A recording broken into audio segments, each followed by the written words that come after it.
Yani girdi maliyetlerinin yüksekliği tabii ki aşırı derecede çiftçileri etkilemektedir. Çünkü çiftçi kar edebilmesi için en uyguna mal etmesi lazım.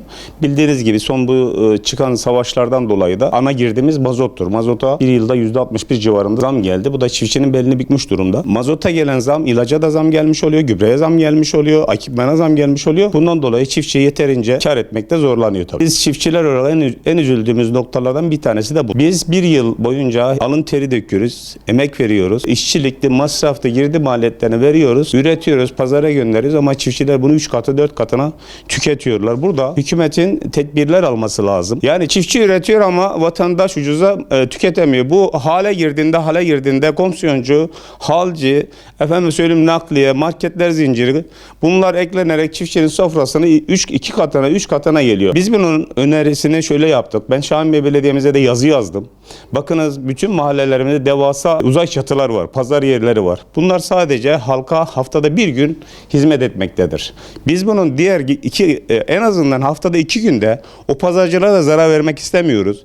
Bir gün öncesinden daha önce, bir gün sonrasından daha sonra olmak kaydıyla çiftçilere gerçek üretim yapan, bakın pazarcılığa girmeyecek, gerçek üretim yapan çiftçiler oraya girip kendi ürününü, Ayşe teyze kazanmış olduğu domatesini, biberini getirip orada pazara vermiş olsa, vatandaş da bunu daha uygun fiyata ve birinci elden tüketir. O zaman bir rekabet oluşur marketlerle. Marketlerde fiyat aşağı çekmek zorunda kalır. Bu dönemde vatandaşlarımız da uygun fiyata tüketmiş olur. Çiftçi olarak aşırı derecede zorlanıyoruz. Az önceki bahsettiğimiz gibi girdi maliyetleri aşırı derecede yüksek. Girdi maliyetleri yüksek olduğundan dolayı çiftçi ürününe yeteri kadar bakım yapamıyor, besleme yapamıyor, hizmet edemiyor. Ondan dolayı da çiftçilerimizin ürün kalitesi ve ürün rekoltesinde düşüşler yaşanıyor. Burada çiftçinin ümidi kesilmiş oluyor, heyecanı kalmamış oluyor. Bunlara da hükümetin bir an önce tedbir getirmesi gerektiğini düşünüyorum. Aslında birinci desteklenecek kişi çiftçi olması lazım. Çünkü insanları doyuran çiftçilerdir. Gıda olmazsa güç olmaz. Güç olmazsa savaş olmaz. Bakın sadece amacımız savaş değil, üretim olmaz, hareket olmaz, hiçbir şey olmaz. Bu dönemde gemilere verilen mazot çiftçiye daha uygun verilmesi lazım. Dönemin Başbakanımız Binali Yıldırım dedi ki mazotun yarısı sizden, yarısı bizden. Gübrenin yarısı sizden, yarısı bizden. Ama nasıl hesaplanıyor, nasıl hesaplar yapılıyor bilmiyorum ama şimdiki verilen adı temel destek olarak değişti. Mazotun, gübrenin %50'sini değil de %20'sine de dahi tekabül etmeyen fiyatlar yapılarak çiftçinin hesabına yatırılıyor.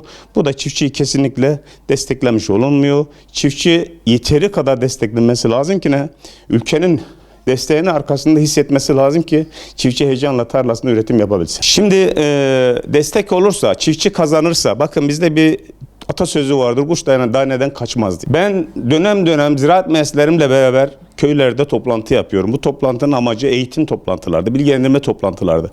Burada baktığımda büyük bir acı, bakın buna altını çizerek söylemek istiyorum.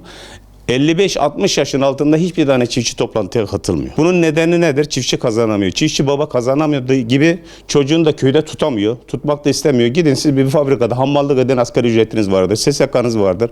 Bu tarlayı ben kazanamıyorum diyor. Ve ondan dolayı şehre göç aşırı derecede çoğalmış durumda. Ama çiftçi kazanmış olsa çocuğunu kesinlikle bırakmaz. El işine göndermez, kendi işinde. Kendinden sonraki kuşak olarak da üretime devam etmeye çalışır. Pazar günü yağan dolu bazı köylerimiz zarar verdi. Buradan çiftçilerimize geçmiş olsun diliyorum. Allah kendilerine bol kazanç versin istiyorum.